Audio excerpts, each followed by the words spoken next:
السلام عليكم، مرحبا بكم من جديد في قناتكم قناة فيفي موضة. اليوم غادي نقدم لكم واحد التورته بالنكهه ديال الحامض. كتجي زوينه وكتجي يعني طبقه ديال الجينواز وطبقه ديال الحشوه والفوق الحامض كتجي زوينه. نبداو على بركه الله. عندنا 5 د البيضات. هاد البيض مخرجينه بكري من الثلاجه او يلا جايبينه من المحل. عندنا 150 غرام ديال الدقيق. هنا انا استعملت دقيق ديال الحلويات ومغربلاه 3 د المرات. هو كل ما غربلنا الدقيق اكثر كل ما كطلع لنا راجينواز كطلع لنا احسن. هنا عندي السكر. هاد النوع ديال السكر اللي استعملت انا السكر ديال نواد كوكو ديال جوز الهند.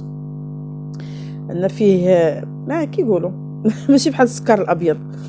عندي هنا 150 غرام. هنا نقدروا نستعملوا السكر الابيض، يعني ماشي انا استعملته حيت كان عندي وصافي، ماشي ماشي جبته مخصوص حيت كان عندي في الدار استعملته. بما اننا هنا غنديروا هاد التورته ديال نكهه الحامض، فعندي المبشور ديال حامضه غسلتها ومسحتها مزيان وحكيتها. هنا لاحظتوا هاد التورته هادي ما عندي فيها هاد لاجينواز، ما عندي فيها لا زيت لا خماره لا، ما درتش فاني، درت فيها واطو الحامض. نبداو على بركه الله. نطلعوا ديك البيض مع السكر حتى يتضاعف الحجم ديالو، ونزيدوا عليه ديك القشره د الحامض ونبقاو نطربوه مزيان كما قلت لكم حتى يتضاعف الحجم. ها هو كيفاش كيولي. عاد كنبداو نزيدوا الدقيق شويه بشويه، شويه بشويه باش ما داك البيض ما يعاودش يطيح ليا. كنجيب صينيه غير هذا بلاطه ديال الفران، حيت غنديرها رقيقه، ما ندير ما خصني لا طلع لا والو، ما فيها لا خميره لا والو. كنسرح فيها ديك الخليط وكندخلها للفران درجه 100. كنكلشها على الفران ملي كنبدا نخدم كنشعل الفران على 180 على 200 درجه، وملي كنبغي ندخل هذه كنديرها في الرف الوسطاني على 160 درجه لمده 12 دقيقه. ما كنفوتش لا 12 دقيقه باش ما تقرمدش. دابا غادي ندوزو نوجدوا الكريمه. عندي نص لتر ديال الحليب، السكر حسب الرغبه. عندي 4 ديال المعالق ديال اما مايزينا او لا كريم باتيسير. انا كنفضل لا كريم باتيسير حيت كتعطي واحد لو غو زوين، كتعطي طعم زوين فيها وكتعطي ديك الصفوريه بحال ديال الحامض. وعندي حامضه معصره كنديرهم كلهم في مره واحده على النار. ما كان الحامض لا حيت غيخسر ليا الحليب الا درت الحامض. صافي نبقى نقلبو هكاك حتى كنحس به بدا كيختار شويه. ملي كيوصل هاد القوام كنزيد ديك الحامضه ونقلبو نحركو مزيان باش كما كنقولوا ما يفلقطش الحليب. وكنديرو في هاد في طبسيل او في اي حاجه، وكنغطيها بالفيلم اليمونتير. وداك الفيلم اليمونتير او السلوفان كما كنقولوا السلوفان لازم يقيس ليا الوجه ديال الكريمه، وكنحطها في الثلاجه تنوقف عليها عاد غنجبدها نخدمها. هاد لاجينواز بيتها في الثلاجه. هذا دابا لا غد ليه عاد باش غادي نجبدها بايته ليله في الثلاجه. كل ما بات كتكون احسن. غنقطع نقطع لها هذيك الحواف 4 ديال الحواف حيت كيكونوا قاصحين ما غاديش يجيوني مزيان في التورته. هنا كناخذ الاطار باش نقادو على قد التورته حيت هو اللي غنخدم فيه. صافي غنخليها دو كوتي وغندوز نوجد السيرو اللي غندير فيه عصير ديال نص حامضه والسكر والماء. بالنسبه للطبقه المقرمشه اللي كتحط على لاجينواز، نورمالمون ما كانش عندي اللوز، كان عندي كاوكاو في الدار، فقلت علاش ما نستغلش الكاوكاو. استغليته، درتو حمصته شويه. كان عندي هاد شويه ديال اللوز كونكاسي تا هو غادي نحمصو معاه وعاد غنكراميليزيه. خليكم معايا. هنا كناخذ هاد المقله، هي نفس المقله كنخدم فيها كلشي على فكره. كناخذ هاد المقله كنديرها على عافيه مهيله وكندير 4 المعالق ديال السكر ونخليه حتى يبدا يذوب. عاد نقدر نبدا نحركو. نورمالمون هاد السكر انا عندي ماشي تذاب مزيان، دغيا حطيت فيه حيت هو اصلا لونه مارون فغادي يزيد يغمق ليا داك الكاوكاو. وكنسرحو فوق ورق الطبخ. صافي كنخليه هنا كندوزو نوجدو واحد الكراميل اللي غادي نديرو به بحال البخاليني، غنطحنوه مع داك الكاوكاو اللي عندنا او اللوز او شنو ما كان عندنا. كنديرو 2 معالق ديال السكر، كنزيدو عليهم واحد نص معلقه ديال الماء، نخليهم هكاك فوق العافيه مهيله.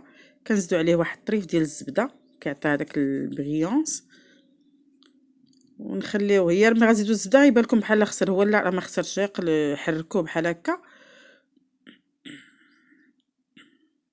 نبقاو نقلبو حتى تذوب ديك الزبده تماما.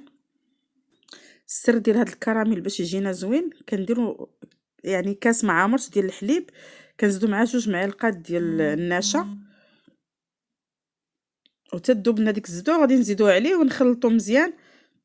ما تخافوش منه، راه غيعطيكم لامبرسيون بانه خسر، هو راه ما خسرش، غادي يجي كراميل زوين.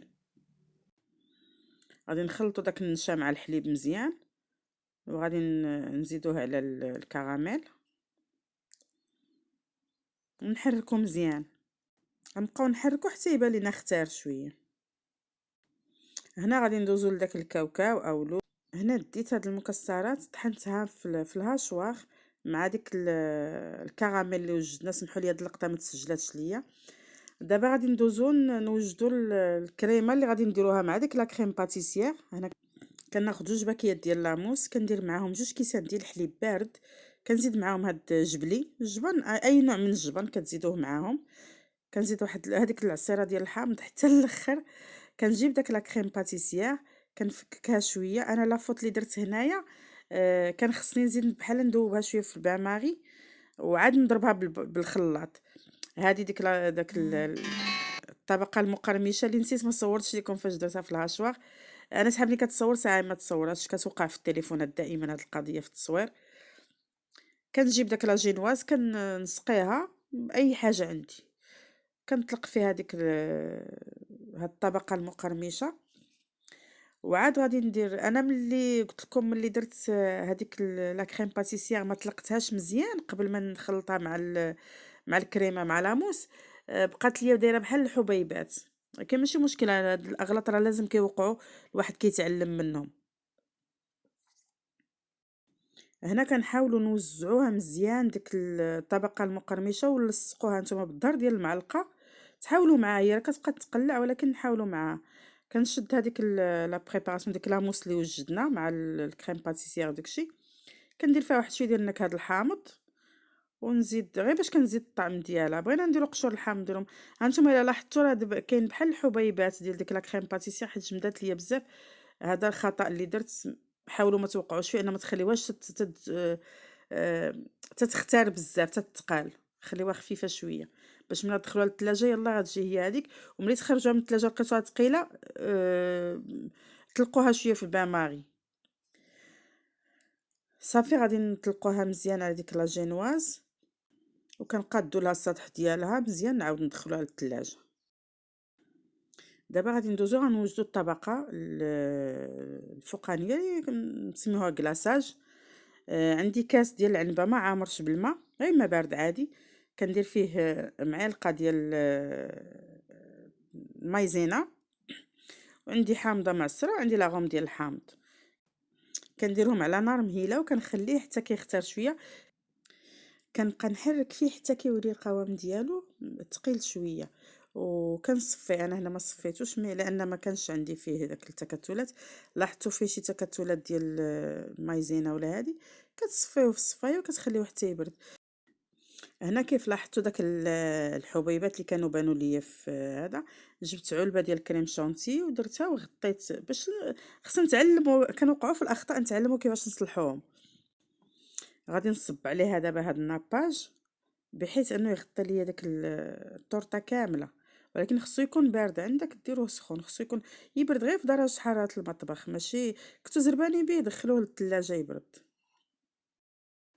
هنا كنسرح عليه هذيك الطبقه ديال الناباج مزيان حتى نغطيها مزيان، وكندخلها كتبات ليا في الثلاجه، او كنخليها واحد المهم حتى يتجمع داك الناباج واحد 6 السوايع هكذاك. هنا لا غدا جبدتها من الثلاجه يعني ما كنت مزروبه عليها. عندي هاد الكاوكاو اللي كيتباع كراميليزي، كيتباع فهذا.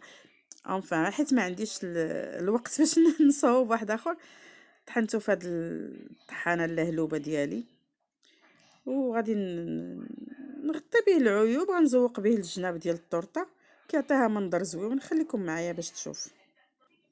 كناخذ داك الكريم شونتي كنبقى ليا، وغادي ندور مع الجنيبات. المهم هذاك التزيين كيبقى حسب الرغبه ديال كل واحد، وحسب كل واحد كيفاش كيشوف اونفام. كنغطي به داك العيوب بعدا اللي كيبقاو ليا في الجناب. وهاد الطورطه ديالنا وجدات، كنتمنى تعجبكم، تعجب الوليدات. الا عجباتكم ما تنساونيش من اللايك والاشتراك والتعليق، والى فيديو اخر ان شاء الله.